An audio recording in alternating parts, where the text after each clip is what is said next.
keeping you up to date with current events and news, discussing hot topics you want to hear about. Enlightening, uncensored, raw, and honest. Home of the Mind Munchies. The Thursday Exchange, every Thursday night at 7 p.m. Be there or be absolutely nowhere.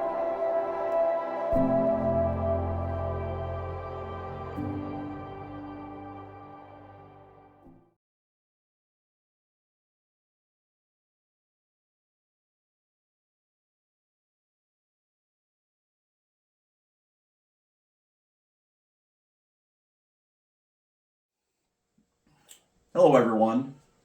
I have a wonderful guest with us here today, journeyed from my old stomping grounds of Buffalo, New York, Daniel Marinaro, aka The Deacon, a musician, poet, inspirational speaker, and actor. He has an insightful and positive podcast called Lantern Ministries. This past April, he released his self-titled album, Deacon, to both fan and critical praise. Welcome. How are you doing today? I'm doing good, man. I'm doing good. How about yourself? Doing wonderful. Thanks for coming. Thanks for doing this. Let's jump right into it, okay? With the release of the last album, Deacon, were you surprised at some of the feedback and reception the album received? I actually was. A lot of the Deacon album. I had a lot of that stuff. It was in the bag for years. That album. And I was real iffy about even releasing any of it. I wanted to. Everything in me wanted to, and I kind of just. It was very iffy if I wanted to release that album or not. But I ended up releasing it, and I was shocked at some of the responses I got. There was people telling me that they listen to the music and it has inspired them. It's inspired other people, to get back into their creative ways. Wow. I have, one of my own family, that she says she listens to it every single day, every day, she's listening to my music. Like, who would have knew that this is music that I've worked on throughout the years. I'm talking years. And, it feels good. It does feel good that I did release it. Working on the next one, Sweet. So what was the process like of recording this album? Well, to be honest, the process was long. It was very long. The Deacon album, the reason why it's called Deacon, because it's a story of me. It's what it is. And I wanted people to kind of understand that I'm not talking about different things. It's my life story. And the process was very long. Some of the songs that I have on this album, they go back 10 years. Wow. 10 years. I'm 41 years old now. Some of these songs go back to when I was 31 years old. And they got buried.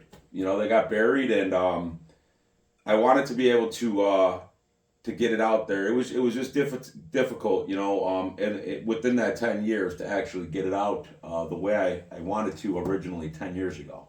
Wow.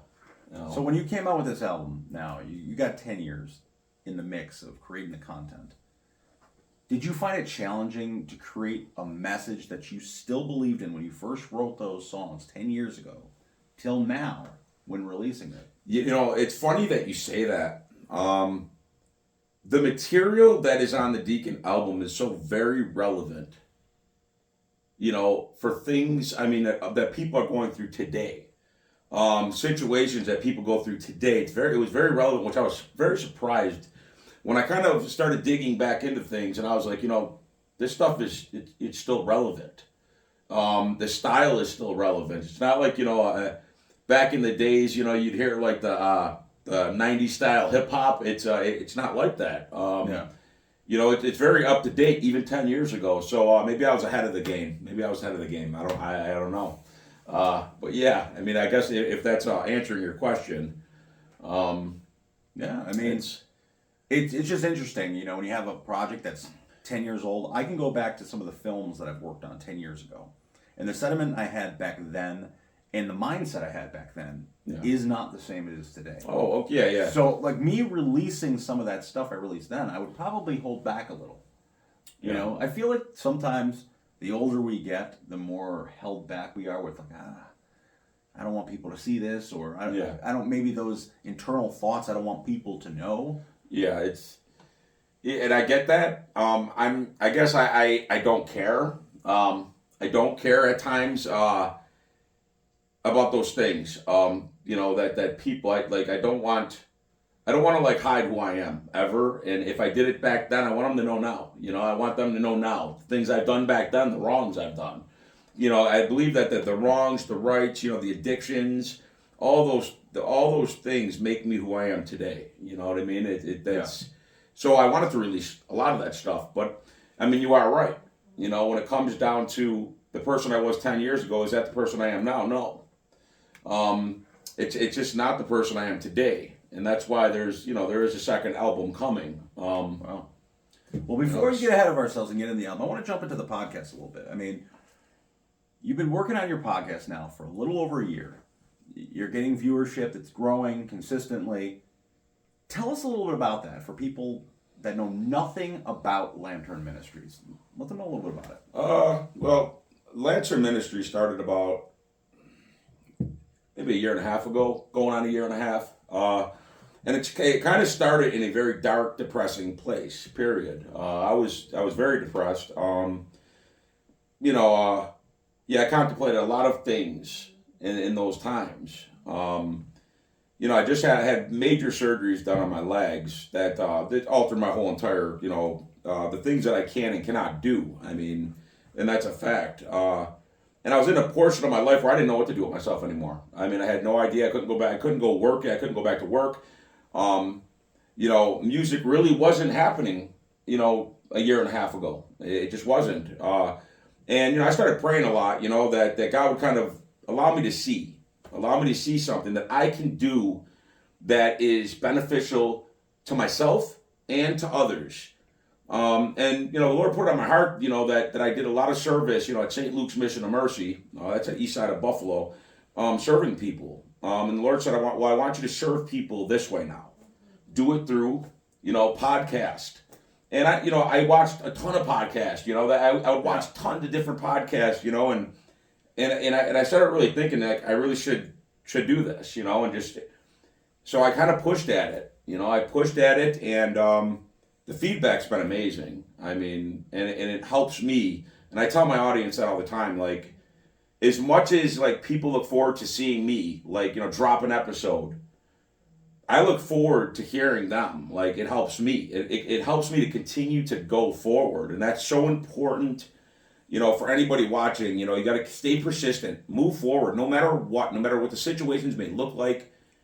Move forward in those situations, because some days ain't the greatest, but they're not the worst either, and we can make things happen in a very short time, I think, if we put our good foot forward, And it's good. I'm happy that you found positivity and you were able to outreach to others like that during that time period.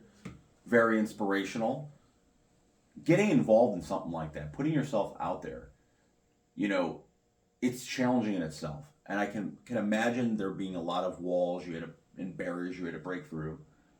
Yeah. What challenges did you overcome, or what are things that you've learned from jumping out there on the podcast?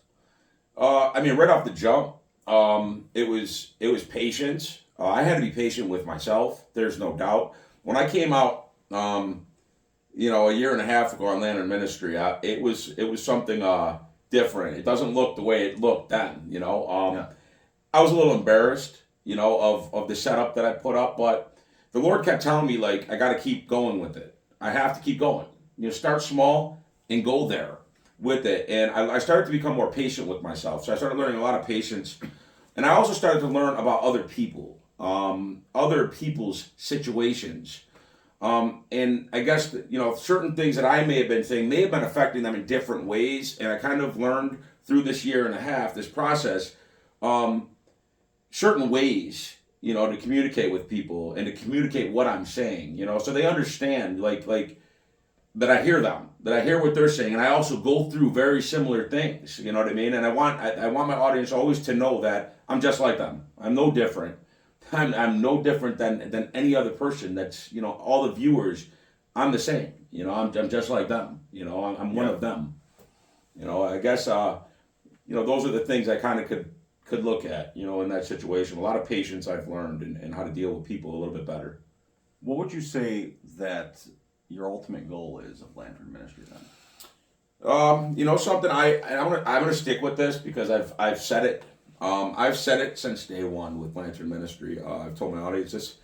Even if there's one, and I know that may sound nuts, and I mean that. Even if there's one person, one viewer, that it's helping, one, then it gives me purpose to keep going and keep pushing at it. And I think that's important. It almost goes to like the biblical. You know what I mean? The you don't leave anyone behind. That kind of like mentality of even if there's one person that needs to hear a word from me, and ultimately anything that I do talk about, it's what the Lord brings to me that I try to give others. It's things that He's helped me personally with in my life that I want to give to other people so they may use those same tools. And even if there's one person, and if you look at long term down the line, I would love to see Lantern Ministry grow. Obviously, we all do. We want to see the things that we got our hands on kind of flourish, and I would like to see that grow into public speaking. On a little bit bigger of a level, and kind of build a bigger base, so there's more people than one, so we can get hundreds of people and thousands of people. You never know. What I always look at, nothing is impossible. God can move any mountain, and I believe that. Wow. It's inspirational. I love the fact that you're doing stuff and you're trying to make a positive impact, and it's like it's helping you as well. It's your own therapy as well as helping other people. It's give and a take. That's kind of how I view filmmaking and some of the journeys I've been through in my life when it comes to being a creative. You work with like-minded people in doing your podcast. Yeah. I'm sure that you've branched out and you've ended up meeting other people like-minded. Absolutely. That have similar ideas and interests. And that's the one thing about positivity. It breeds positivity a lot of times. Yeah. There's always going to be haters out there. But the positivity, when you can influence somebody and you can work off of them and brainstorm new ideas, I mean... I got the backdoor haters. The backdoor haters, I never see them. I don't see the haters as much as people might think. I have a lot of very positive people that reach out. Even with just a quick story is somebody that is strictly met me through Lantern Ministry, and I was going through some things, a little bit ago, and this person messaged me, through Messenger and wanted to know how I was doing. I've never met this person in my life, but it shows there's this connect, like where people are like, they genuinely care for you, and that's the kind of relationships I'm finding in, within Lantern Ministry. It is an amazing thing. And I said, each one of my viewers are the lantern. They are the lantern, to this ministry. They're the ones that are going to carry this light, and spread this light throughout the world. And that's what it's all about. You know what I mean? Spreading the good news and not the bad ones. There's not enough platforms out there today. With everything that's going on in the world, you can't even turn on the news without hearing something super negative going on social media. That's what you're hearing, a lot of really negative content out there. Yeah, absolutely. And it's refreshing. Yeah. And talking about refreshing, talking about new, let's steer these gears right back into the music, okay? There's been a buzz out there. Word on the streets is you're working on a new album. Absolutely. Let's hear a little bit about it. Why Not Me album. That is going to be the 41-year-old, 42 at the time when that drops, 42-year-old Deacon. Okay, that is going to be everything from 10 years ago, 7 years ago that you may have heard in this last album, the Deacon album, but this is going to be everything beyond that. It's going to be very realistic. This new album, even though the last one was, this one's going to be different lyrically. You got different styles of rap in the last album. This one, it's going to be a lot of hard stuff in this new album that I'm dropping. A lot of difficult situations, a lot of depression and stress but a lot of God's love, mercy, and His forgiveness is also in there. I will never take that out because that's why I'm here today. It is. There's no doubt I'm here today because of what the Lord has done for me to get me to the point where I'm at now. And the Deacon the Why Not Me album is it's already several songs in, which is very shocking even for myself when I look at it. And I'm saying, I'm pretty deep in this second album already, this soon. And we will be having an event. It's yet to be announced due to venues, but everybody stay tuned in for that one for sure. That's exciting. Yeah, it's going to be fun. You have a very interesting perspective in music, and it didn't start this way. No. You weren't always a Christian rapper. No. Mm-mm. So, you have a deep evolution in music when it comes to hip hop. What do you say to people out there that believe that Christian rap can not be popular, it can't be mainstream? I actually don't agree with that. I kind of see it as, if you listen to a lot of the music, I know, we all know, you know a lot of people, I know a lot of people. The people that I know don't want to hear kind of the trash garbage that is out playing in the mainstream media right now, that is playing at times on the radio. There's a lot of really garbage stuff that's being played and pumped through the world, poisoning, children. It really is. Some of these concerts, I spoke about it in my album. I'll speak about it in my new album as well. When you take your children to go see Sam Smith, wearing women's clothing on stage, wearing devil horns, I talk about these things. There's a disconnect. I don't want my children getting, their minds diluted into this nonsense. And I believe there's so many people out there that agree with that. They don't want their children's minds being poisoned. There's so many people that listen and they want the good news. They want good messages, positive things to hear. People cling to that stuff. They cling to the positivity. People want that. But I believe that you have a force. You've got good and bad in this world. It'll never end. And there's this force pulling of evil, but the good is there too. And I believe strongly that the good will outweigh the bad, I got to hit you there on that point, and correct me if I'm wrong.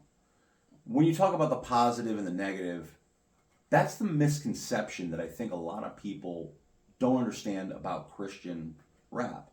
They assume, not for nothing, Christian rap, is like church choir. Oh, yeah. Hippity hop to the pop, Yeah. You're still talking real Oh, issues. absolutely. I started off writing music. I think I was 11 years old. About 11 years old, I started writing music, and there was nothing really good about it. I did, I would drop very violent, gang-related music, or some side club music, for Friday nights to bring to the clubs, for them to listen to. And it really was disturbing, and the more I grew and the more my life changed, the more I realized that God is standing with me, the more I realized that I'm going to take those same hurts and those same struggles and those same pains, and I'm going to give them to the world with hope. I'm not going to use it as a tool of destruction that people are going to listen to it and want to mimic. Like I want to do that. I want to go out there and I want to sell drugs. I want to go out there and I want to pull guns and I want to be violent, and it causes nothing, but destruction. So when when I look now, I'm like, I'm going to take my life and all of the problems and the dirt and all the muck, and I'm going to put it out there. But Jesus is through it all. He's with it. He's in it through all of it. And he's the reason that we make it out of all of it. That's kind of how I look at it now. The music isn't churchy music. You know what I mean? It's just not. I've had churchy people listen to my music and, tell me, I should tone it down. I can't tone it down. If the disciples toned it down years ago, we'd be in a lot more trouble than we are today. Can't tone it down. It's good to hear, because a lot of people, that's a misconception they think. They're thinking they're going to see rainbows and, feeding sheep. No, it's difficult no matter what. But it's doable. It's doable at the end when you're doing it for the right reasons. But it's never candy coated. I think it's honest. And there's a lot of really great artists out there that have this genre, and they're almost afraid to say it. Yeah. Because as soon as I feel like you say the words Christian rap, Yeah. I feel like you're getting boycotted off of radio stations. Yeah. And you're getting exiled off of, the major streaming services. Yeah, you probably are. That's why you go independent and, Independent people. That's it. Independent. And so with this said, not to keep this too long, you have a lot of projects in the works between Lantern Ministries, a new album, an event. yes. Yeah. What is next? Oh, what is next for, what you mean after the event? Just in general, like. Well, what's next is, we have some music videos that will be dropping. We're excited for that. That'll be for the new album, Why Not Me. There's a lot of planning that's next for me. I have to pray a lot and I have to plan a lot. Because the Why Not Me, Why Not Me album, it actually began with, or the idea of this event and the Why Not Me album began with a lot of prayer that I prayed to God, like, now what? And the Lord started putting all these things into my head about, He wants me to do an event. And I'm questioning myself the whole time, like, I can't, Lord, I can't. And the Lord kept telling me, why not? Why not you? So that's why it got its name, Why Not Me, the album, is because those are what I heard from the Lord. Why not you? And so what's next is me completing this album, getting this out there. This event it's going to take a lot, so we're trying to reach people right now. We've been in the process of reaching a lot of different people to help us out to spread this. We need it to grow. And then after that, I just don't know. I don't know yet after that, to be honest. And honest answer, I just don't know. I'll see that when it starts coming. Once a lot of projects in the works. Yes, these projects are going to be, it's going to be time consuming, and I know the Lord's going to open up another door. And that's what He's doing. He's opening up a door, and He needs me to do this before I can get to there. So, that's yeah. So you guys heard it. You heard it from the Deacon, a.k.a. Daniel Marinaro, a.k.a. The Man. You guys got to check it out. Follow Lantern Ministries.